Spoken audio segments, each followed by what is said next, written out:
and welcome back to the most amazing channel on the internet. I'm your host Rebecca Felgate, and oh look, we are in Area 51 again. As September the 20th, 2019 approaches, we really are thinking about seeing them aliens, like for reals this time. But before we do, we are talking about the top 10 scary Area 51 myths, or at least we think they're myths. I'm guessing we'll see when the much anticipated storming happens. Before we get into this video, why don't you guys let me know if you're going to be one of the people seeing them aliens next month, and also let me know what you really think is in Area 51. While you're down there leaving me a comment, please do leave a thumbs up on this video and share it with a friend, and subscribe if you haven't already. I'm Rebecca, I think we'll get along. Also, if you want to check out the links in our description box to our sources and our most amazing Instagrams, I thoroughly recommend it. Stick around to the end because I'm going to be replying to comments. Alright, coming in at number 10, we have the Aurora Project. This is some black ops spy plane business. Back in 1989, people began believing that Area 51 was home to a super fast, cutting edge spy plane that could travel 3 times the speed of Concorde. The plane was rumored to be called Aurora and is said to still exist today. The so-called Black Project was said to have been in development under lock and key in Area 51 and is said to be a triangular plane more powerful than the Lockheed SR-71 Blackbird. Adding fuel to the fire, the plane has been frequently spotted over California and in the UK. In 2014, mysterious sonic booms were heard in London and New York, leading people once again to suspect a spy plane traveling at hypersonic speed. The Air Force are protective of the whole Nevada range, which a lot of people think confirms this so-called myth. But of course, the American government has categorically denied the existence of these planes. Why? Well, if they do have cutting-edge state-of-the-art spy equipment,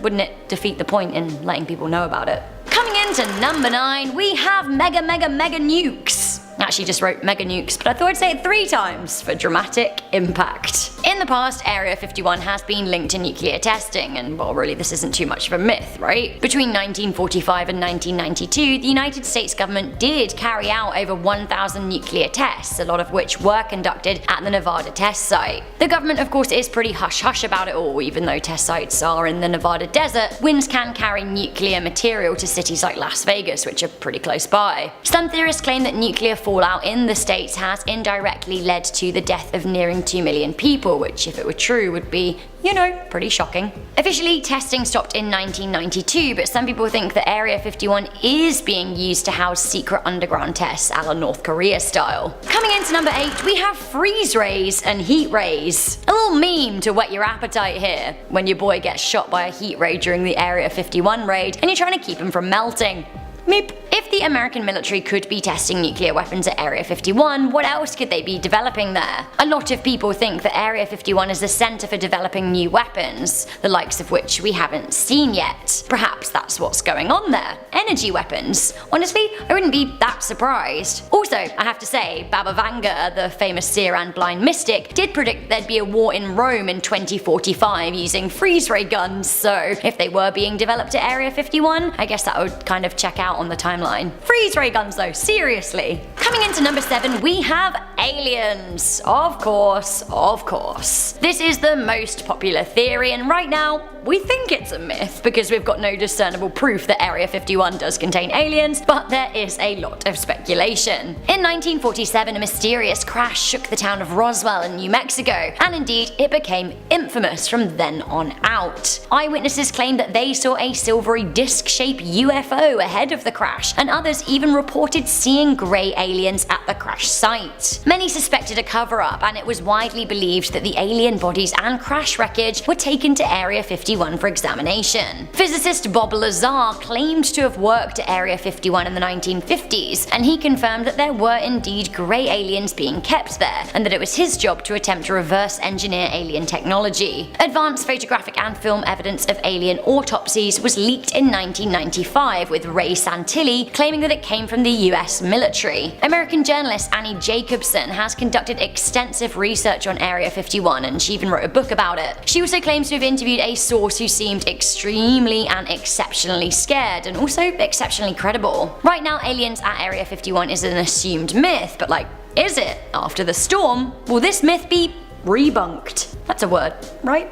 It is now. Coming in at number 6, we have alien-human hybrids. So one extension of the whole there are aliens at Area 51 thing is that they're actually breeding them with humans. Honestly, what? There is an article on the crack theory website collectiveevolution.com which claims that agents of a new world order are generating a breed of cross-species that look just like us but have the mental and physical capabilities of aliens. Sure. Some think that actually there are indeed the much memed sexy aliens at the facility, and some people are getting off with them left, right and centre to make new human-alien hybrids. Creepy. I know it sounds fun and everything, but like, do you really want to snog an alien? Others think that the government is harvesting alien organs, and honestly, I'm not sure what's scarier. Coming into number 5, we have the One World Government. So I just mentioned it in the previous point. A lot of people do think that Area 51 is the secret meeting place of the Illuminati or the reptilians or a One World Government. The whole reptilian thing has been a popular theory with Americans and the wider world who believe that the world elite is actually made up of lizard people. This theory is most heavily perpetuated by good old David Icke. He, in my opinion, is excellent value. Icke says thousands of years ago the reptilian beings from the constellations Orion, Sirius and Draco intervened on planet Earth and began interbreeding with humans, not physically, however, but rather through manipulation of the human coding or DNA. Icke basically states that it is no coincidence that humans have fundamental reptilian genetics within their brain. I'd like to see the science. Their headquarters? Area 51. Obviously. I do actually kind of think that Mark Zuckerberg's a lizard though. So, coming in at number 4, we have time machines. Other myths surrounding Area 51 claim that the test facility holds the secret to time. Literally. Of course, with top secret bases like Area 51, people have assigned all kinds of whimsical projects to it. Throughout history, there have been suggestions that time travel could be real. The cell phone lady in the Charlie Chaplin movie, the Swiss watch found in a 400-year unopened tomb, the people who come forward to the media claiming to be time travelers like John Titor. Are they all hoaxes? Or could they? Just could they be time travelers, and if so, is the time machine being held at Area 51? Interestingly, there is a whole host of other theories that UFOs are actually time travelers from the future. Weird. Are we the aliens? Coming into number 3, we have Area 51 doesn't exist. Now this myth has been debunked, but the fact that it was perpetuated for so long is pretty terrifying. Area 51 has been in existence since sometime in the late 1940s to early 1950s, but up until 2013, the United States government refused to acknowledge its existence. Barack Obama was the first president to actually mention it publicly. Before that though, the government doubled down on its denial. It even wrote that neither the Air Force nor the Department of Defense owns or operates any location known as Area 51. In 2005, Jeffrey Rickelson of George Washington University's National Security Archive submitted a Freedom of Information Act request to the US government to disclose the true nature of Area 51. In 2013, Washington did indeed release a bunch of documents. In 2018, they actually finally lifted the ban on satellite imagery over Area 51, which means that you can now see that it very much does exist on Google Maps.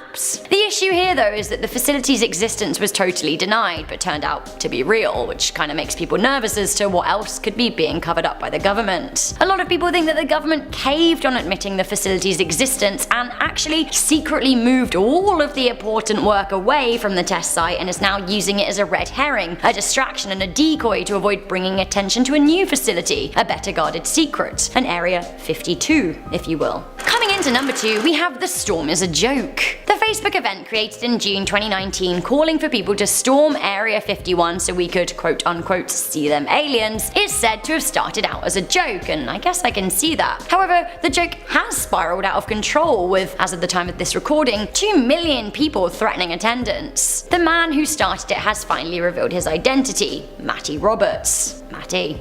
What a lad. Matty claimed that the post was a joke, but like, what if it wasn't? It does kind of make a fair point. The government keeps what it feels like we don't need to know secret, but the sheer virality of this post goes to show that actually people do seem to want answers, and we're realizing that in numbers maybe we can get them. The government rules by the principle that knowledge is power, but only a select few people have knowledge, and are we waking up to the fact that there are 320 million Americans out there? What if they suddenly were all convinced to stand up and ask for answers? The government would be pretty afraid, right? So what if the event wasn't a joke? What if it was actually the first spark of the resistance and rebellion? Finally, coming into number 1, we have a 10,000 year history. We mentioned Bob Lazar earlier. He's the guy who said that he worked for Area 51 as a physicist. Well, the scariest part about his claims regarding Area 51 is not that the facility is housing aliens or that the government is trying to recreate alien tech, but that actually Area 51 is home to an extensive database of alien history that links extraterrestrials to humans over thousands of years, and the government know all about it. Lazar claims that aliens have been involved in human affairs for over 10,000 years. Perhaps all of the theories about aliens building Stonehenge or the pyramids of Giza are actually true. What if aliens have been involved in the formation of society like a number of people we previously labeled as crazy suspected? Wouldn't that be like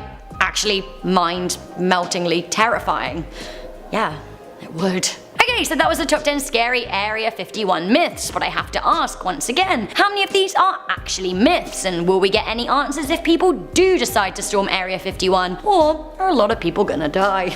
Let me know your thoughts. Before I go, I'm gonna read some comments from the top 10 scary Swedish myths. Not all about Area 51 today. Sweden's got a lot going on. Flamsterette said, Swedish myths, yay! Rebecca looks like sunshine in yellow. I do like wearing yellow, I think it's because it's a sunny colour. I like orange too. I'm just gonna stand here listing all the colours I like. I like them all. Nemega Onyx said, dear God, this was absolute pure delight, hearing you trying to pronounce our Swedishness. Strålander. Sakana Kasai said, I have been in Sweden and it is beautiful. My favourite places were seeing lakes and walking through forests. That would be my favourite part of going to Sweden too. I haven't been yet, but it is so high on my list. So if anyone's watching from like the Sweden Tourism Board, hit me up. I'll come. I'll maybe even do a feature video of urban legends and myths for you. See? Business pitching at the end of videos. That's what we need. Alright guys, thank you for watching this video. Don't forget to let me know all of your thoughts and comments on Area 51 and beyond. Stick around because we've got a whole playlist of amazing videos. Once again, do like this video, share it with a friend. Let's see them aliens. I'm your host, Rebecca Felgate. I'll see you soon. Bye.